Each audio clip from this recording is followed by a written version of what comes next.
telling you now. Plus. Okay, so we've talked a lot about intermittent fasting through multiple podcasts. I just feel like it always comes up in our podcasts. Well, we all do it. We all do it at times. I had to take a break from doing it because I got really sick in the Dominican, and I could tell my tummy needed more of my plexus stuff, like right when I wake up. So right now I'm trying to feed my guts with as much of all the things all day long, but I'm going to go right back to it once my tummy feels better. Yeah. It's been a while. I haven't puked in over a decade. And you puked multiple. And I puked violently. Violent. I struggle with it because I don't feel like I'm getting enough good foods, and I'm not getting enough calories, and I'm not getting enough protein, and I think my body, because I was anorexic for so many years, is holding on to everything. So I feel like every time I intermittent fast, I get bigger. Okay. So I have never had this like losing weight intermittent fasting thing. Yeah. Okay. Well, okay. So that's good. I think that I always hesitate when I talk about, whenever I hear the word fasting, I always think of people who don't have maybe a healthy relationship with food, or like you, where you said you struggled with anorexia in the past. Like, that is not what this is. Do you know what I mean? That is not like, how long can I starve myself? That's not the premise of this at all. And so I came across this book by Dr. Mindy Pell's, Fast Like a Girl. One of my friends who I went to Bible school with just made a random Instagram post a few months ago. It's just a post this book's changed my life. And I literally read her post, went to Amazon, clicked buy, bought it, came to my house, within the week. And it just kind of resonated with me because I love intermittent fasting, but I've always had this thought in my brain, like, I feel like there's some times where it's so easy for me, and then there's some times where I'm like ravenous at like 8 a.m, and sometimes my body's just like, I don't know, it just doesn't. I wonder if a one size fits all is the way to go, and that's the whole premise of her book. Is like, no, it's actually not a one size fits all. And so I'm going to read I'm going to do this in a 2-part series, and today I'm just going to kind of give the overview of the premise of her book and things that culturally we've tried in the past that have failed us and why. And then she actually talks about 5 different types of fasts and why and when you would do them. And then in the next podcast, what she breaks down, this book's called Fast Like a Girl. She talks about, like, men have 1 hormone, testosterone. We have 5. And so we all talk about intermittent fasting like it's a one size fits all approach, but that's not really how it is. And our hormones are, through the period of a month, whether you still have your monthly cycle or not, like, we are constantly, there's so much change that's happening in the body of a woman throughout the 30 days of our month that she breaks it down into, like, there's like almost like 4, in the period of a month, there's 4 series of, I can't remember what she calls it, but 4 phases. And in each phase, there's different time. The best approach is, like, in certain phases, like, you shouldn't fast at all. In certain phases, you could fast a really long time and see really great results. In certain phases, you should actually eat more carbs. In certain phases, like, this is what your body's craving. And so if we learn to learn our body and listen to our bodies, then we can see results. And so when I was reading her book, I was like, oh my goodness, this totally makes sense to me. And so I have to tell you, the other day, I don't have my uterus anymore. I had a hysterectomy. She lost her hyster. I lost the hyster. But I still have PMS, and I did a little post last week when I was PMSing, and I was like, if you don't have the M anymore, what is left? Pretty much everything. Let me tell you, everything's left. I still have my ovaries, right? So which is why you're producing hormones. And clearly, it's still releasing an egg into my inner pleural space, which is not handling it well because I feel crazy. And I thought of your book, and the couple of days, it's like, I need chocolate, I need carbs, I crave cereal, so I eat like a giant bowl of those or something like that. And Kurt was like, you're eating a lot today, honey. It's like, back off. Nanya! Back off. Amy says that sometimes we need to eat a lot, and I don't know yet because I haven't heard about this book yet. Yeah. But I was like, I'm I'm doing preemptive strike on this, and I think this is one of those phases where I need to eat. And he's like, yeah, okay, whatever. Yeah, and your body does crave. Like she'll say like your body was craving higher carbs. And When so I am my mom's like, PMSing, even though well, should you go? I will call her back. No. Yeah. I So she'll crave- give a suggestion for a healthier carb option, but sometimes I say have the bowl of cereal, man. Well, I just can't. When I'm PMSing, I just can't. Mm-hmm. I have zero willpower. Yeah. Yeah. And I'm hungry. Mm-hmm. I would describe myself as being like ravenously hungry. Yeah. Yep. Even at like 8 o'clock in the morning. So, Yeah. I get that way too, where I'm like, So I'm so curious. I'm really excited. Okay. This is what I'm the most. I've been wanting you to do this. Okay. A quick question: How I'm not good at books because I'm dyslexic, but like how sciencey is that? Is it super sciencey? I do think the book is kind of sciencey, but there's like. Yes. It would be a good one to listen, like, because I could listen to a podcast about this kind of so stuff. she has a Facebook page, the Resetters Collective. She has a podcast. Oh, what's I think it's. I've got it right now. Let me just see, because I was gonna say this is like if you don't love to read, and she also has a YouTube channel. Okay. Dr. Mindy Pauls. Her podcast is where is it? Oh, right there. Pills. Dr. Mindy Pells. The Resetter podcast. The Resetter podcast with Dr. Mindy Pells, yeah. And so I'm just kind of like, it is kind of sciencey, and definitely there's stuff that goes meow over my head, but like I'm gonna get big picture. Yeah. And these two podcasts. I just mean like, when I read stuff like that, because reading's so hard for me anyway, that I'm like, so if you thought that, but like when I asked you about that with the 7 primal questions, you were like, oh, I really think you should have the book because you can write in it. So I obeyed. Okay. I had compliance. You received, yeah. Yeah. Where this, I'm like, if there's not stuff to do, and maybe like, Well, I'm only listening to thing The Sociopath Next Door. Yeah. A very good book. But same thing. Like, I don't think I could read that. Yes. But hearing it, I'm able to digest more. But What that's just me. what I think might be good, I think you listen for sure, but like this is a good resource where maybe you don't ever like read it cover to cover like I have, but she's got lots of like recipes. So she's got like the third of the book is just recipes, break your fast recipes, highly ketogenic recipes, hormone fueling food, recipes. So that's nice if you'd use recipes, which I don't think I'd necessarily do that, but she has some charts, which I like charts. As far as like this is this phase, this is this phase, and then she has she breaks it down to like in this phase these are good spices, these are good foods, these are good. So she has like as a resource, that's what I would use it for. But if you're like I wouldn't ever use the book for that, then just listen. It is kind of sciencey. Okay, I wonder if she has those I don't know if science like is the right graphics word. on her Pinterest page. Maybe. Because I do like the charts. I do like how she breaks down the 4 phases, and I do really like in this phase. These are the types of food that are really good for this. These are probiotic rich fermented foods, prebiotic foods, polyphenol foods. So I do like lists of things like that. Okay. But Did this come about because she noticed how much women struggle? Yes, how much women struggle, and how like we are not a one size fits all, and how, or even the struggle of like a man can do intermittent fasting and just see such crazy results immediately, and we can be like, hello, I'm doing the same thing. Like what you say, I look at something and I gain weight. Yeah. So she's like, it's because we're different, and then she also has chapters where like if you no longer have your period, if you're postmenopausal. Yeah, so I think I should probably get it. Well, I'm joining the Facebook group as we speak. But I'm sorry to digress, but you always do books, and I love that, and I want to learn from you, but I'm not nerdy like you. Yeah, and I feel like it took me a while. Like this wasn't a book where I just sat and read the whole day. I was like, I'll read a chapter or two, kind of digest, kind of highlight it, and even to do the podcast, I'm gonna read it like the second part of the book again, or read what I highlighted again, because just to make it a lot. It's kind of a lot, and it's hard if you don't have the book in front of you to like talk about it. It's a little, you know what I mean. So I think she's a doctor, so she even talks about like hormones or things that I don't even know we had that. Or I know. Like I said, my Auntie T, shout out to my Auntie T, is a nurse practitioner, and she did what I forget.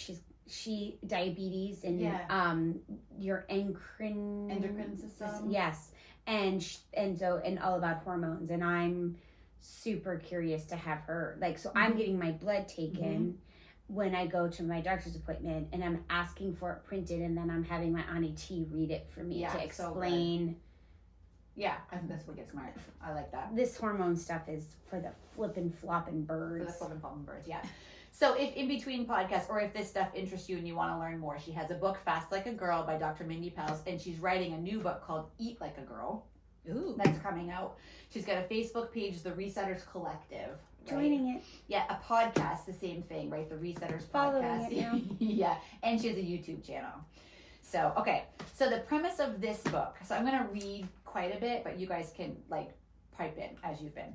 The premise of this book is that it is a woman's guide to using the healing power of fasting to do 3 main things: burn fat, boost energy, and balance hormones. We've talked about intermittent fasting and the benefits of fasting. Her main benefits that she lists are, she says, fasting repairs our gut microbiome. It improves neurodegenerative diseases like dementia and Alzheimer's. It reboots our struggling immune system, and it can power up our happiness neurotransmitters like dopamine and serotonin. She talks about a 3-day fast. That's like the Resetters Collective is a 3-day fast, but a 3-day fast can kill precancerous cells and reboot your entire immune system. So pretty impressive.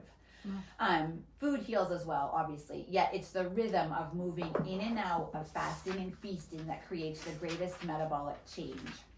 Fasting experts have been focusing primarily on the healing that happens within the fasting window. And then when you pair the right foods with fasting, miracles happen, especially for women, and women need to fast differently from men. When we use fasting to flip our metabolic switch, we need to do it in sync with our hormones. Most quick fix diets work against our cellular design, making it impossible to get a longer term lasting result and setting us up for numerous health problems that will accelerate aging and put us on a path to chronic disease. Okay, she gives the statistics. These are crazy. According to the CDC, 41% of women 21 and older are obese. 45%, this is all women statistics, 45% have high blood pressure. 1 out of 2 will develop cancer in their lifetime. 1 out of 5 will develop Alzheimer's. 1 out of 9 will get type 2 diabetes. 1 out of 8 will develop a thyroid problem. 80% of all autoimmune conditions that exist in the world occur in women. And as a collective group, we are struggling. Wow. So she starts her book, what she calls the failed 5. She talks about the 5 classic American cultural diet fads that we do, that we promote, that don't work, and she tells why they don't work. So I'm going to talk about those 5. Oh, I'm so excited because it'll give me freedom from doing them. Yes, freedom. Okay, so the first one is one that we've done, that we do. We talk about the calorie restriction diet, right? Failed. You restrict your diets. Okay, so this is one of the hardest ways to lose weight permanently, okay? Every time you eat less and exercise more, you change your metabolic set point. That's the set point where our body maintains its weight within a preferred range of calories. Kind of like the place where your body weight always kind of returns to. Like my body, my scale always hovers within a pound or 2 of this amount, unless I like, okay, we're gonna exercise more, we're gonna do, that's like your metabolic set point, okay? You train your point, and when you eat less and exercise more, you lower your set point threshold. This is where low calorie diets have failed you. Every time you lower your threshold, you make it more difficult on yourself to eat any other way than what you're doing when you're restricting. When you go back to eating more calories or working out less, because most times when we restrict, it's not a lifestyle, right? It's right. like, I gotta get beach body for whatever. So when you go back to eating more calories or working out less, the pounds come back on much easier because you were above your set point threshold. That's why a lot of times when you see, if you ever follow like bodybuilders, like women who Or Biggest Loser, like Those- they all go way back. and gain more. Typically. Yep. Yeah. Over time, your body will fight the reduction in calories by increasing hunger signals to your brain and slowing down your metabolism. Because of the change it made to your set point, it's incredibly hard to succeed at low-calorie diets long term. Many studies have been done on calorie restrictive diets, and when the experiment is over, the participants continued to experience health problems and also quickly gained back the weight they had lost. In addition, they packed on an extra 10% of their original body weight. Wow. So that's her number 1, and she's like, they are impossible to maintain long term unless you want to live at this amount of calories forever. Okay, number 2, poor food quality choices. 40 years ago, the American government declared a war on fat, right? Remember that? We were like, what were we, 10, whatever. I remember Everything my mom went was low big. fat. Yes. This declaration catalyzed the low-fat movement, forcing the food industry to develop fat-free foods. With the removal of fat, however, the food industry had a big obstacle to overcome. You guys know what it was? Taste. Yes. Very good. You get a point. Thank Taste. you. I watched the best documentary about this. So good. Fat makes food taste great. So the food industry replaced fat with sugar and flavor enhancing chemicals in its products, which caused obesity rates to skyrocket. In the 1960s, fewer than 14% of Americans were considered overweight. Today, that number is closer to 40%, and by 2030, projections are forecasted to be 50% of all Americans will be obese. Watch the sugar documentary. The sugar documentary. It is mind-blowing. Crazy. When you see a low-fat label on a product, put it back on the shelf. Equate low fat to high sugar and highly toxic ingredients, 2 things that will quickly cause you to pack on the pounds. The irony is that we are discovering that processed foods like those found in many popular diets make us insulin resistant. Insulin resistance is a condition in which cells can no longer successfully use insulin as a hormone to escort the sugar from your food into your cells. And when your cells become unable to use glucose for fuel, not only will you experience a depletion in energy, but your body will store the unused glucose as fat. This is the root cause of metabolic syndrome. Metabolic syndrome is defined as having 3 out of 5 of the following components: obesity, high blood pressure, high blood triglycerides, high blood sugar, or low levels of HDL cholesterol. So insulin's your sugar storing hormone. So that diets that don't help with that set you up for failure. So anything low fat is not good for you. Okay, number 3. Even like yogurt? Well, you should do whole fat yogurt. they do say whole, like fat. Whole milk. We've so trained ourselves that fat makes you fat. Do you know what I mean? And it's not fat that makes you fat. Like butter will always be better for you than margarine. Things like that. Okay. So, okay. Spiking cortisol surges. This is big for women. Cortisol is the enemy of insulin. So this isn't necessarily a diet. This is our lifestyle. This is our American lifestyle, right? You cannot be in a state of stress and build health at the same time. When cortisol goes up, so does insulin. So how does this work? Let's go back to the calorie restriction diet you may have tried in the past. The rigidity of these diets often creates stress, right? Makes us mad, spiking your cortisol levels. You start reducing the number of calories you eat, which makes you hangry and irritable. This new agitated state creates a fight or flight reaction in your brain. Your brain responds by releasing cortisol into your bloodstream, telling your body there's a crisis at hand. Your body responds to this crisis signal by shutting down digestion, halting fat burning, and raising your glucose level so that you are physically prepared to handle the stressful situation, right? So we can handle the stress. Yep. As your glucose levels go up, insulin rises to meet the new sugar demands, and once more a surge of insulin overwhelms your cells. The crazy part is all of this happens without a single bite of food even entering your mouth. That's just our body's reaction when we're stressed. I believe that. Me too. Yeah. Often cortisol strikes can happen when you hop on a diet that is restrictive and hard to fit into your lifestyle. You cannot be in a constant state of stress and improve your health at the same time. Day-to-day stresses can give you cortisol spikes. They call this a rushing woman's lifestyle, which is what we are as Americans, right? Many of the diets you've been on don't address the need to keep cortisol in check. Crazy, right? Okay, number 4, exposure to toxic ingredients. Toxins make you fat. So much so that a new category of fat-inducing chemicals have been given its own name, obesogens. Wow. Obesogens. When your body gets an influx of these chemicals, it doesn't know how to break them down, so we store them as fat.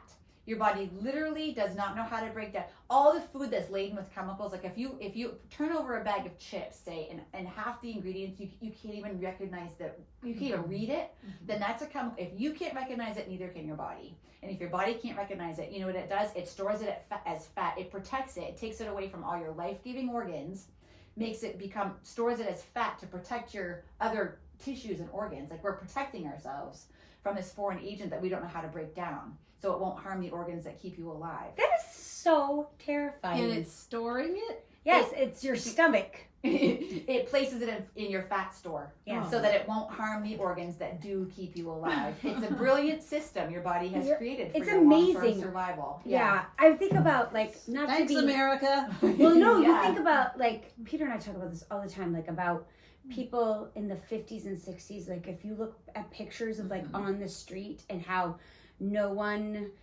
barely anyone was obese, and now and then you take a picture now, and it's all the same obese people who struggle with obesity. They have the same shape. It is the same shape, and that's because it's all that fat. It's that right that there. Visceral.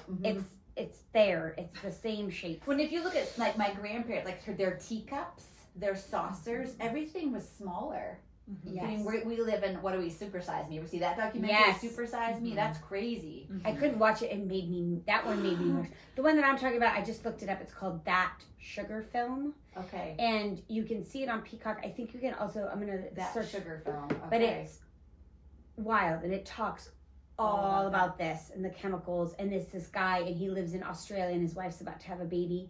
And so he's trying to figure it out. So he eats healthy food, like that the world, like low fat stuff. low fat and like yogurts and cereals and granola, and he does all this blood work. He does it with a doctor, and he gains like 35 pounds or something. And then he does it where he takes the sugar content that normal humans eat, and he just eats sugar. Oh wow. It's wild. And he looks at like different Aborigine cultures where like Coca-Cola went in and like sponsored the village, and like their teeth, they talk about Mountain Dew mouth, and like people in the Appalachia who don't have teeth anymore because all they drink is Mountain Dew, and it's rotting their teeth. And like it is, sugar is Poison.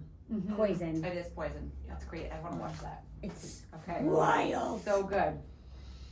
This is making me I know. want to watch it, so it's almost like shock therapy. Yeah.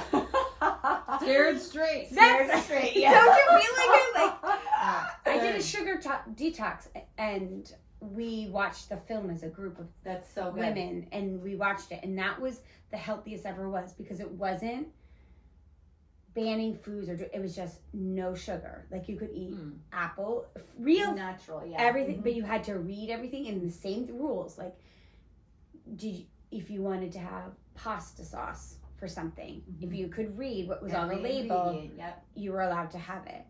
And it was simple and life-changing. But now I want to fast. It's revolution. Like nobody thinks to read labels. We're not trained to read labels because we trust. Oh look, Fruit Loops, it contains 12 essential vitamins and minerals. Yeah. You know? Okay, really? You know, like actually read the ingredients. Okay. And even now they can kind of lie to you about the ingredients too, like natural flavors, things like that. Like America, they're not real. They're not trying to make us healthy, just so you know. Okay. So the list of chemicals is long, but these are the common ones: MSG, which is in most Chinese food that I love, and monosodium glutamate, and soy protein isolates. Both are commonly found in weight loss shakes, also, by the way. She says detoxing these chemicals out of your body. So just reading your ingredient labels. If there's MSG or soy protein isolate, try to detox these chemicals out of your body. It can be the answer to a variety of health challenges, including weight loss resistance, thyroid problems, and adult autoimmune conditions. When you stop to read the ingredients of many prepackaged diet foods in particular, you'll see that they are laden with chemicals. Don't be fooled by the marketing of these foods. So MSG and sodium. Soy protein isolate. I remember that when we did keto for a little bit, you and me. Remember we did keto? And I got like a Dr. Atkins like bar or something to help with my sweet tooth, and I remember turning it over, and I was like, it was all chemicals that in the thing, and I was like, I don't know if I should eat this. Right. There's some out there that are like there are some. I'm just and I could have mistreated, but it was like this thing that was like keto all over it. If it was says like, keto friendly, because she actually is a proponent of eating ketogenic during certain phases. But she's like, if it says keto friendly, and it was like, and it was I think it did say keto, and it was like 48,000 grams of protein, 0 sugar, but it was like a Reese's peanut butter cup or a Snickers bar or something. And I was like, lived off of those during keto. And I was like, how does that work though? If it's and so I turned it over and I was like, I don't feel Yeah. this is scaring me. This is scary. It's also on principle alone. Yeah. It's like, I did it backwards and upside down. I was just like. Well, no, I'm not saying anything's wrong with keto. I'm just saying I just remember that specifically of like, I this can't read doesn't anything. make sense that it's 4,000 grams of protein, 0 sugar, but it's supposed to taste like a Snickers. How do in my brain, I don't know how that works. And so I flipped and read it and I was like, I can't read. But that's the American dream, isn't it? Yes! I don't want to eat a Snickers, but I do. And so here I get to eat this fake Snickers, even though it's laden with chemicals. Right. Supposedly It tastes and won't. smells like a Snickers. Yeah, supposedly It'll make me skinny. It'll make me skinny. And give me cancer. And very, very sick. Yeah. Okay, her fifth and final. So she talked about, hang on one second, just her little list of the failed 5 calorie restriction diets. A++. Poor food quality choices, spiking cortisol surges, that's the rushing woman's lifestyle, exposure to toxic ingredients, and then number 5 is the one size fits all approach. There is no perfect diet for everyone. And in this book, she shows how this is particularly true for women. Mm-hmm. We all have different hormonal needs at different times of our lives, and so our diets need to accommodate that ebb and flow. She also breaks down each of our sex hormones that has different food requirements. Estrogen, for example, loves a low carbohydrate diet, while progesterone wants you to keep your carbohydrate load a little higher. This means you need to vary the food you eat to match the ebbs and flows of your hormones. That's why sometimes we crave salt, sometimes we crave whatever. Do you know what I mean? Like, our hormones are ebbing and flowing. The magic of fasting is that our bodies, the magic of the Lord who created us, right? Our bodies are designed to self-heal. We have been programmed with a menagerie of healing responses like autophagy that your body will tap into when you fast. Do you remember about autophagy? Mm-hmm. Remember when self-eating? So excited. She freaked out. Remember, she was like, Done. I want a whole podcast on autophagy. Okay, but when I am intermittent fasting, my psoriasis on my elbows goes away, and it doesn't do that in any other time. That's the one spot where, and so my body does have extra time to heal. It's true.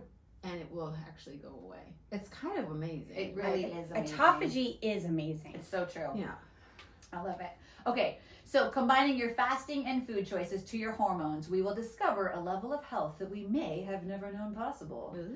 The diet culture will no longer serve us. Amen. Let's go to school. I hate diets. Okay, so the classic American diet, right? We get horrible sleep, and she talks about how healing sleep is. Like, it's one of the greatest healers of our lives that's free. We just have to do it, right? But our rushing culture, most of us don't get enough sleep, don't get enough healing sleep at night. As soon as we hit the floor, we go and make a big cup of coffee, load it with cream and sugar, right? So we immediately break our fast. Eat, snack all day, usually poor food choices because we're rushing. We stay up way too late at night. We snack way into the night. And so our body is perpetually working. It's perpetually digesting. That is our American culture, right? Our current approach of eating all day without ever dipping into periods of fasting has us going against our genetic code. And she goes back to history. She looks back, she's like, even like way back through history, she talks about Hippocrates, the father of modern medicine. He talked about how one should exercise in a fasted state. One should only eat 1 large meal a day. She's like, that's like OMAD, 1 meal a day. Like, even way back hundreds of years ago, back when people were talking about, like, she has a disease because the gods are against her, he's like, nope, actually, it's because of our lifestyle and our habits and the food we eat, and we can heal ourselves with, you know what I mean? So even, like, it's this idea of fasting goes back to hundreds of years ago. Well, I mean, even look at our grandparents and great-grandparents, like, there was no such thing as fast food. And so you had to take the time to make cereal or make eggs or gather the eggs and wash the eggs and cook the eggs and make the bread. And so, like, there was waiting in time in between when our body said we were hungry and then eating. Like, there was, you have breakfast and you would go and work on the fields. There was gluttony, and it was all manual labor, so people naturally, we worked so hard, so we were really hungry. But there was, like, it wasn't like there was any snacking. Guys weren't snacking where they were plowing. Women weren't snacking where they were, like, washing their dishes and going out and scrubbing the sheets and hanging everything out. Like, it just didn't happen. It's so different. Yeah, we're such a quick fix, fast food, everything. Okay, she says the best place. That's so funny. I picture us way back in the day. Okay, let's pause and fill our faces with microwave popcorn or whatever. That's what my boys live off Me of. too. I love it. Mac and cheese. That's what my boys love. The best place to start is to understand what it means to fast and to understand that you have 2 fuel systems that your cells get their energy from, so you can function. You know our 2 fuel systems. What are they? Well, one Yes. is your My brain's going blank. Oh, well, your circular system. Calories. Well, sugar and fat. I'll just Oh, I thought you meant systems. I didn't give the question right. Yes, 2 fuel systems that your cells get their energy from, so we can function. I didn't hear Sugar and fat. Sorry, my bad. The first system, called the sugar burner energy system, gets activated when you eat. As soon as we put the first morsel of food into our mouth, right? Eating food raises your blood sugar. Your cells sense this influx of sugar in your body and use that sugar called glucose as fuel for the thousands of functions they perform. When you stop eating, your blood sugar drops. This slow decline of glucose in your blood triggers your cells to switch over to the second energy system called the ketogenic energy system, or what we call the fat burner system. Research shows that it takes about 8 hours after your last meal for your body to shift to its fat burning system. So if 8 hours? So if you've never gone longer than 8 hours without food, I mean, you sleep. The goal would be people sleep about 8 hours. I surely don't. I sleep about 6. But like, you know what I mean? 8 hours for you to switch to fat burning. So if you've never gone longer than 8 hours without food, there was a likelihood that you may never have experienced the health benefits of your fat burner energy system. So she's going to break this down. I'll wait till she does. In a study done by the New England Journal of Medicine in December of 2019, the authors reviewed more than 85 studies and declared that intermittent fasting should be used as the first line of treatment for obesity, diabetes, cardiovascular disease, neurodegenerative brain conditions, and cancer. Wow. It also stated that intermittent fasting has anti-aging effects and can help with pre and post surgery healing. There are several cellular healing responses that happen when we periodically flip our metabolic switch and move into our fat burning system. The cellular healing benefits include increased ketones, increased autophagy, increased DNA repair, decreased insulin, increased antioxidant defenses, increased mitochondrial stress resistance, she lists. And numerous studies are also, so this is kind of encouraging if you have certain foods that you just love, or if you're like, I'm just not good at like denying myself certain foods or whatever. I just love pizza so much, which I really do. Numerous studies are also proving that outside of the above cellular changes, the most important part of improving your metabolic health is changing when you eat more than what you eat. So if people if you just love Italian food or whatever, like rather than restricting what you eat, if you can more make your pivot in when you eat. Well, when? Okay, that's what Wendy was trying. Not Wendy. Julia. Yes. I didn't say that. Julia. Right. She was trying to say that. Right. She was like, it's more about Right. when you're Right. eating way more than. So if you combine, Yeah. good quality food too, you're going to sleep even quicker. But it is more important. The when is even more important than the what. Okay. The first study in the Journal of Nutrition, Health, and Aging in 2018 showed that obese individuals saw dramatic metabolic improvement despite eating whatever they wanted, as long as they ate that food within an 8-hour eating window, leaving 16 hours for fasting. That's the classic intermittent style of eating, right? Mm-hmm. You eat within an 8-hour window and you fast a 16-hour window. Another study showed that the same diet eaten in a 10-hour period had a greater metabolic effect on a person than if they spread that diet out over a 14-hour time. So it's eating the same amount of food, but people saw results if they squished it to eating within 10 hours as opposed to 14 hours. Same amount of calories, same exact food, squishing it into a smaller window. Both studies show very clearly that when you condense your eating window, leaving more time for fasting, you will reduce total body fat percentage, reduce visceral fat, that's the fat around our bellies that we cannot get rid of with diet and exercising alone, our visceral belly fat, reduce our waist circumference, lower our blood pressure, and decrease LDL cholesterol, that's the bad cholesterol. Mm-hmm. Changing the time in which we eat is more important than the actual quality of the food we eat, although we know this is certainly important as well. And she compares that to sleep. Like sleep is so healing. When you get consistent sleep, your body has a chance to heal at a deeper level than when you're awake. A great night's sleep is one of the most powerful healing tools you can access, and the same goes for fasting. Each time you put your body into a fasted state, you are giving your body the opportunity to heal. Fasting is not like any other diet. It is not a moment of deprivation. It's a gift you give yourself that will allow your body and brain to recover from the stressors of the modern world. And then she's going to break down 6 different length fasts and the benefit of each, and also when it would be most beneficial to do these fasts. And so I'm going to talk about those 6 fasts here on this one, and like, this is when you would do this, this is when you would do that. And then in the next podcast, when she breaks, or she breaks down your 30 days, she'll literally say between days 7 and 10 would be really good if you wanted to do this kind of fast. In this window, really don't fast. Let your body just do what it needs to do. Here is when, and she'll even talk about like certain times. You guys ever notice, like, if you do intermittent fasting, how there's some times in the month when you're like, this is so easy, or exercising, like I could literally run a marathon today. She's like, there is a time in the month when your testosterone is at its highest, and she's like, if you could, that's when you would plan to run your marathon. That's when you are your strongest. Which, like, if you pay attention, like, I sense those times sometimes, or other times where I'm like, I feel like I get run over by a Mack truck, and there's no reason today.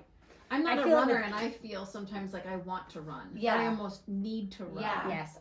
For me, it's cleaning too. I can feel like all of a sudden I'm like, I'm ready. Let's conquer, and I'll scrub everything and do everything. And then there's other days where I'm like, you couldn't peel me off of a couch to save your life. Yes. And I feel like, well, I never had a regular period until London was born. I was never regular. So I never, and so I didn't even really PMS much. But so since London's been born, I'm much more regular, and there's like one day, almost every month, one day where I am good for nothing, literally nothing. And I've learned to be like, I know that when I open my eyes tomorrow, I'm going to be like, okay, I'm back. Yeah. So I'm learning to be like, okay, today's the day. Well, I'm going to be a bum.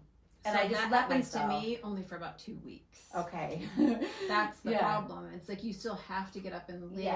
Yeah. But if I try to bake during those times, I am much more likely to burn things, to forget to put in an ingredient, to drop it on the floor. I'm not even kidding. It's like I cannot. I'm way less efficient in all the things. It's when it's always hard for me to do work where I'm trying to put output. But then you have days where you write 5 chapters in a day. And yesterday I also was like, all right, I'm going to go out and take a break and I beasted out some garden work and all the things for an energy and have fresh air. Yeah.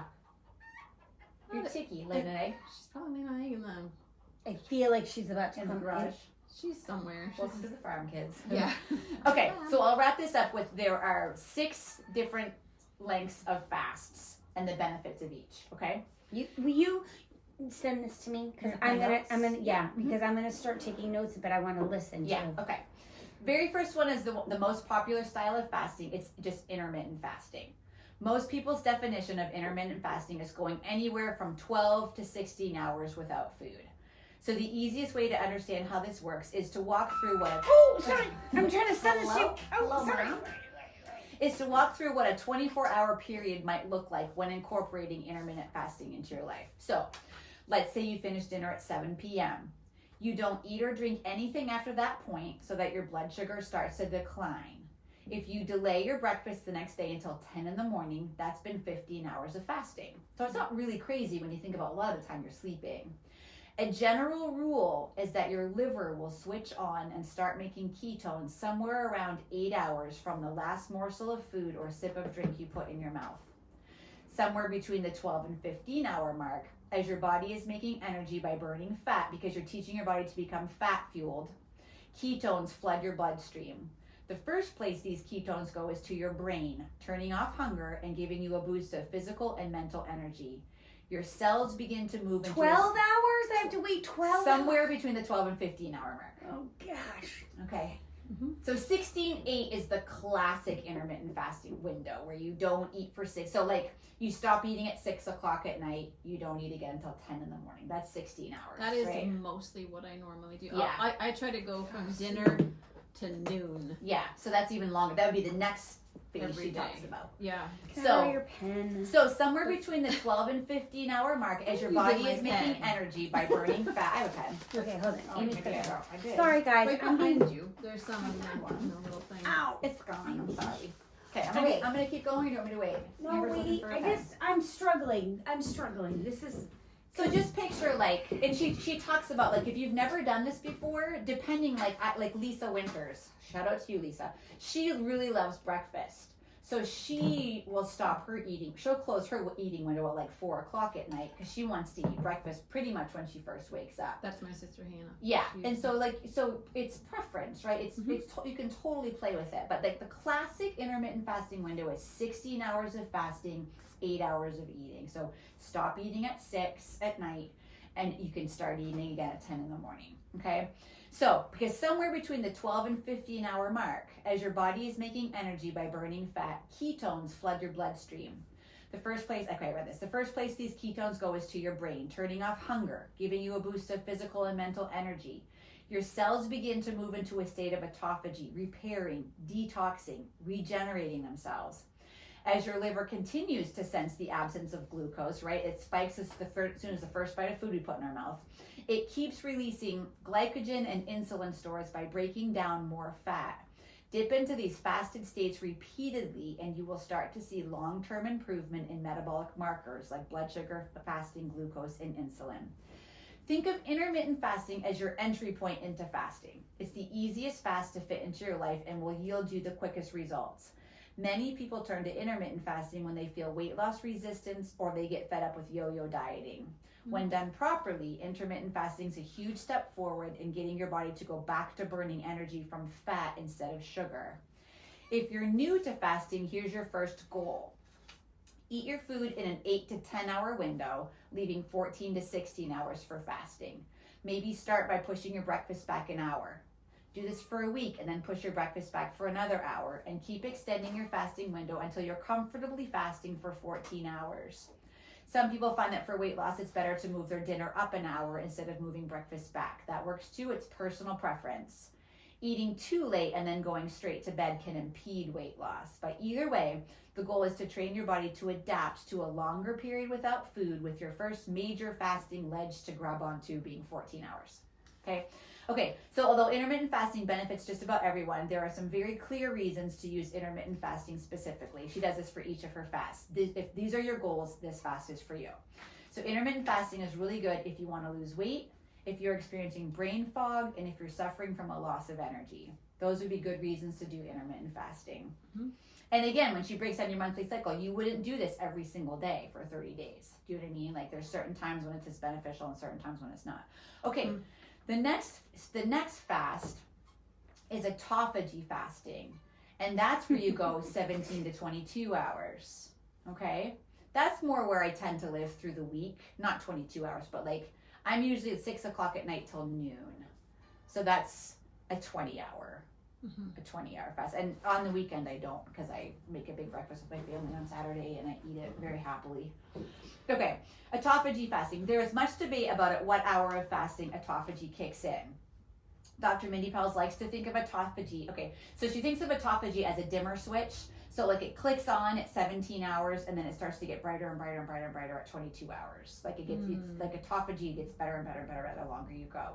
Again, this is not about anorexia and not eating. Okay, and she talks a lot about that in the book. So whenever you fast in your feasting window, it is very important that you're eating and you're getting good calories and you're eating good meals. I can pack away. Juliet was saying when she does OMAD, it's hard for her to get that many calories in a meal. It is not hard for me. I can put many, many calories in a 2 to 4 to 6 hour window.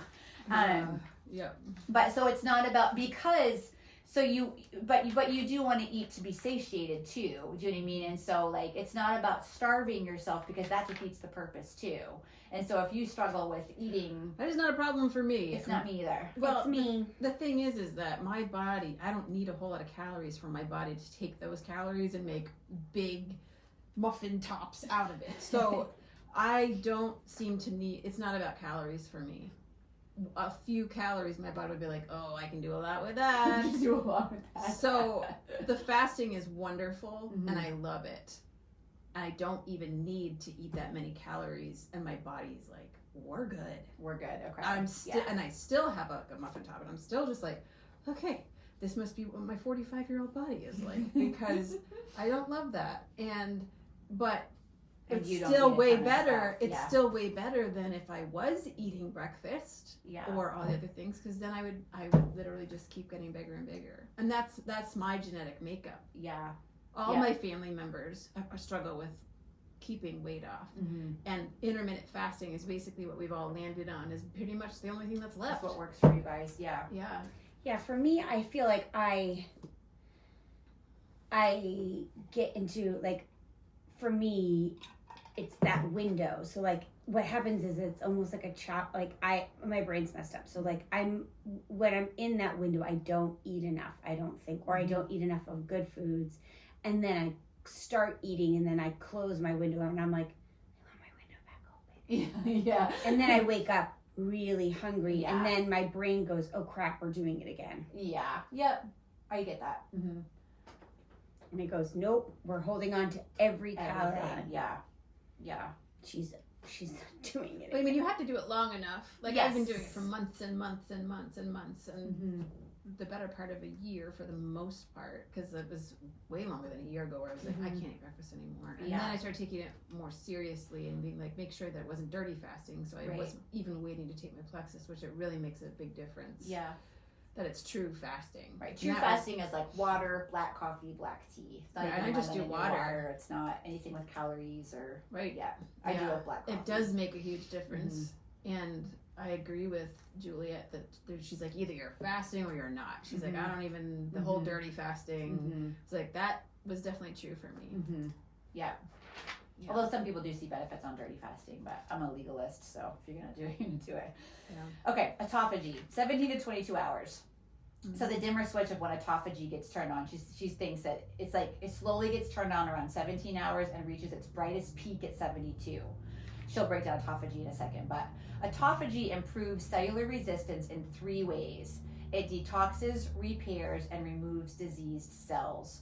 When you break down the word autophagy, it means self-eating. When in a state of autophagy, our brilliant cells will detox these malfunctioning parts out of the cell, thus revitalizing them. The cellular reboot is a large reason why so many fasters feel younger and more vibrant the more times they dip into an autophagy state. Autophagy literally gets rid of old, worn-out cellular parts. Dipping into states of autophagy on a regular basis is a helpful tool not only for building high-performing cells, but also for removing damaged cells that lead to disease. The simplest way to know when it's time to extend your fast to trigger autophagy, this is when you would want to do this fast, is when you want to do these things. When you want to detox, when you want to improve brain function and cognition, if you're trying to prevent a cold, and balance sex hormones. Those are the main reasons why that would be a good Balance sex hormones. balance sex. What In her does book, that she even breaks mean? down all of those things. Estrogen, Oh. progesterone, testosterone. Those are our sex hormones. I know, but what does that mean to, like, So, like, I feel like I need to PMS. balance my sex hormones. For What you, am I that would be, feeling? wouldn't that be like PMS, I don't if- know. Let's see. menopause, like hot flashes? Oh, my brain was like, does this mean that, They'll be like, friskier. does that mean, yeah. I don't Bert's maybe. like, I don't think I have any. autophagy. Woohoo! Yeah, yeah. Let me see if we can find her. Yeah. She breaks down each of those points every time. I'm just Okay. curious, because my Yeah. ignorant to all the science behind Okay. hormones brain is like, what does Your that even mean? ovaries are very responsive to autophagy. This makes autophagy fasting useful during your perimenopause years, when Ah. you're trying to get pregnant or with a diagnosis of PCOS, as it can bring health back to your ovaries and balance out your hormones. Okay. My That's a clinical- doozy. I've never done 72 hours. my clinical experience 17 has to taught me 22. 17 to 22. Not But you tw- said it's the best No, way. no, It said well, autophagy. 72. Yeah, she'll go into that. Like that's when autophagy's at its highest. But this was just You are not fasting for 72 hours. You'll kill someone. No, right? Probably me. Probably me. Okay. In the middle of the night, she'll raid the nuts. Done. Okay, the third We'll one. have it on film. A gut reset fast. Oh. This is 24 plus hours. Oh gosh. What is this? When you are in a fasted state for 24 hours or more, it's long enough to get a burst of stem cells released into your gut to repair its inner mucosal lining, which may have been damaged from years of chronic inflammation. This is the magic length of fasting to start seeing significant changes in your gut health specifically. This fast is the first point at which your body will make stem cells, and these stem cells will find worn out cells and bring them back to life. People pay large amounts of money to get stem cells injected into their joints, skin, and injured body parts in hopes of regenerating those areas. You can get a similar effect by fasting. As we know from Plexus, 90% of your microbes live in your gut. Extending your fast to 24 hours invigorates these microbes that are critical to your immune system and will make neurotransmitters that keep your brain happy, calm, and focused. The three most important times she uses this longer 24-hour gut reset fast are for three things: to counteract antibiotic use, right? So if you've just had been on a ton of antibiotics, because antibiotics kill off everything, right? Your good and your bad gut bacteria. To offset birth control use, and to help tackle SIBO, small intestinal bacteria overgrowth. One way you can specifically counteract antibiotic use is a 24-hour fast gives you a microbial do-over. You combine a 24-hour fast with foods that feed your good gut bacteria, and you can undo the damage that years of antibiotic use has done to your body. She breaks down all of these fasts in major detail in her book. So she, this is when you would do this. This is when you would do this. This That's is so why you would do fascinating. this. That makes sense because before my hysterectomy, I had to do a 2-day fast. It's a bowel prep. Pretty much. It's just like empty everything out. Right. And so like the first day I could drink anything. Well, for the first 12 hours of the first day, like it was fine, and then like at lunchtime I had to change over, and then it was just clear. Like I couldn't even do Gatorade or anything. That had to be. That's before every colonoscopy you're going to have to, right? Colonoscopies, you can have bone broth, and it's 12 hours. They've shortened it because they just pump you with Miralax now. It's not the way. Because Peter just had a colonoscopy. Sorry for letting out that dirty laundry. Literally, hint, hint. And he only prepped for 12 hours. I don't know about that. I literally he 12 hours. Yeah, he drank so many things of Gatorade with Miralax in it, and he just pumped it. I mean, it was 12. I mean, I've had like 10 colonoscopies, so I feel like that's Maybe like yours are really different because you have more of a high risk. Because my other friend just started prepping last night for her colonoscopy today, And it was 12 hours. and it was she was doing it. My cousin just had hers. I should ask her. Interesting. Maybe they do different. Doctors have different Protocols. Because you didn't have to do a 2-day bowel prep, did you, for your hysterectomy? And I had it was 2 days long that I had to take all this stuff and. I don't remember. I don't think I did bowel prep for the hysterectomy. Yeah, I did. It's cracking me Oh, up. sorry, Tell everyone. us your rule without telling But- the old people. But it was interesting This is because life. This is your 40s. when I hit the 24-hour, I felt probably the best I've ever Okay, yeah. the first part of my fast before my hysterectomy, I was working in a kitchen and I was like mean and angry because all I could do was see food and smell food because I was working at Job Corps in a kitchen. And then the next 24 hours, I was like super like alert and calm and like, wow, this like once you got past it, My dad does all kinds of fasting all the time, and he will hit like a euphoria stage, which I've never had. Yeah. Where I'm just like, ooh, others. Supposedly he gets to like sort of like this like peaceful, Okay. tranquil Total like brain euphoria. clarity. I don't know. I don't know I don't really want to know what that means. I was gonna say. Well, she talks a lot about like major brain clarity, like if you struggle Yes. with brain fog, concentration, things like that. Yeah. Okay, 3 more, and then we'll wrap this one up. Okay, the fat burner fast. This is 36 plus hours. Okay, Man. you will want to lean into a 36-hour fast every once in a while. And so she does on the Resetters Collective on Facebook. It'll be like you'll see periodically people like getting ready to do my 3-day fat burner fast. Who's with me or whatever? Do you know what I mean? Yeah. Okay, you want to lean into this for every once in a while if you want to minimize weight loss resistance, if you want to release stored sugar, and you want to reduce cholesterol. This one is good for people who fast every day, often eating only 1 meal a day, and the scale still won't budge. This length of time will turn on a fat burning switch that you may not be able to get with shorter fasts. This makes me think of the 3-day reset that Plexus sells. I mean, you're consuming calories a day, but it's that 3-day where a lot of people have said, there's been a plateau I've been on for years that I've never been able to cross over. So there's something about that amount of time. Yeah. Okay, her second to the last one is a dopamine reset. This is 48 plus hours. This length of fast is what she calls a mental health boost. Maybe it's what your dad does. 48 hours? 48 plus. 48. Fasting can release dopamine receptor sites, creating new dopamine receptors and improving dopamine pathways. Her studies show that the 48-hour dopamine fast seems to improve people's mental health more than any other fast. That's what your dad's doing. The interesting part of this length of fast is that the fast itself doesn't bring mental clarity immediately. Rather, it's in the weeks that follow when your whole dopamine system is regenerated that you will feel the benefits. Often just one 48-hour fast will do this for you. When do you want to lean into a 48-hour fast? When you want to reboot dopamine levels and lower anxiety levels. So every day. No, it's not something Stop you would do every eating day. forever. And then you'll die. And No anxiety. The anxiety is gone. No. And I am gone. Okay, and then the last one is an immune reset fast for 72 plus hours. This is often referred to as a 3 to 5 day water fast. Yeah, we did that in the Dominican, but not by choice. Woo! Something reset. Wait, what? How many hours is that? 72 plus. It's a 3 to 5 day water fast. Good So the reason Lord. many go up to 5 days is because at 72 hours in a fasted state, your body regenerates stem cells.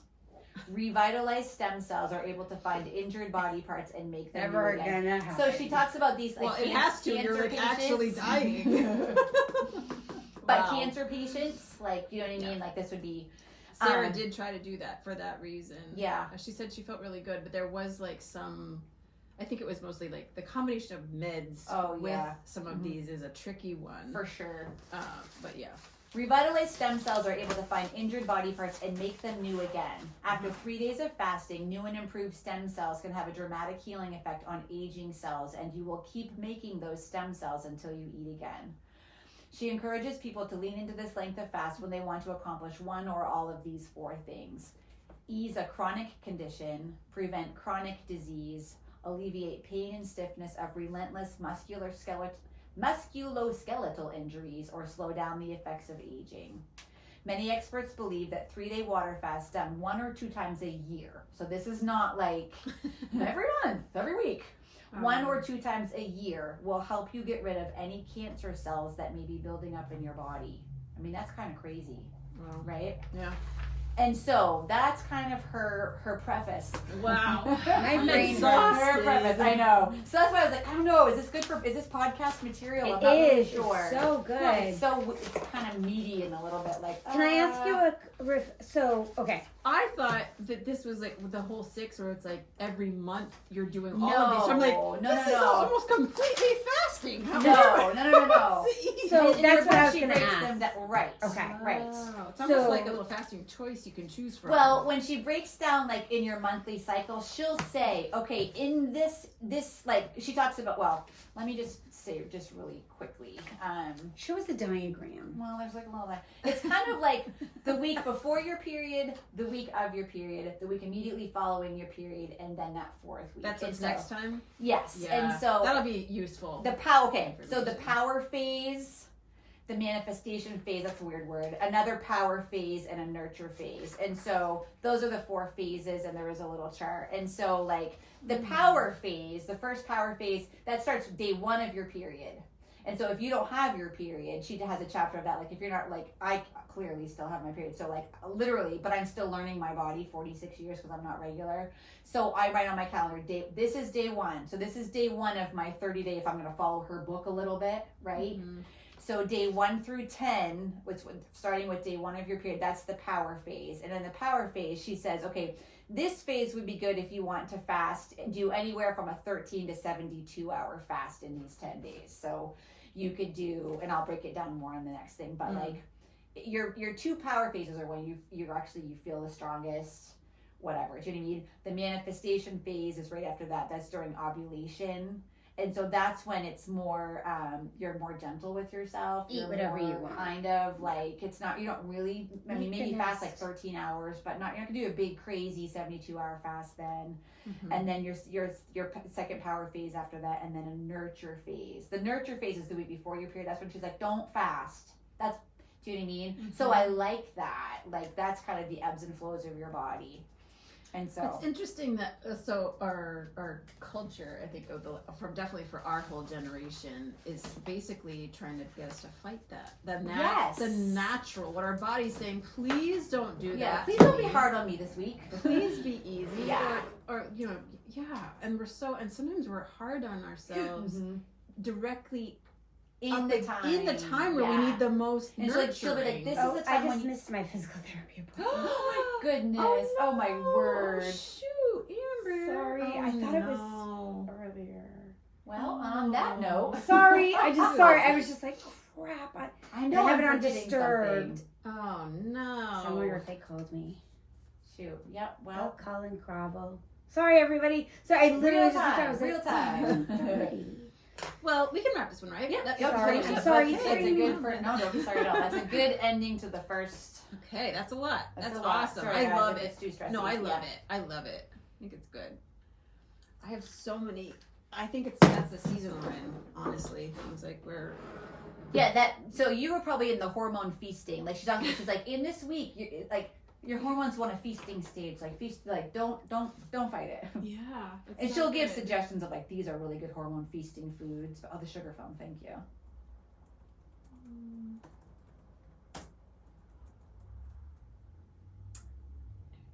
Fast like a girl.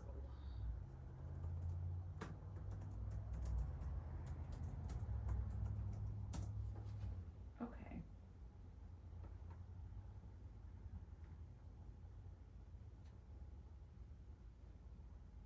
Shoot.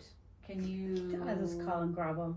I mean, there's nothing else I can do. For some reason, I thought it was 12:30. Whatever.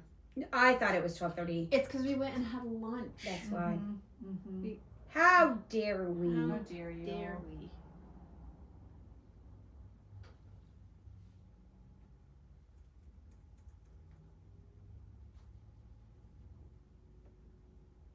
I love being reminded of all the good things that happen when we're fast. It's so interesting. After one of the basketball games,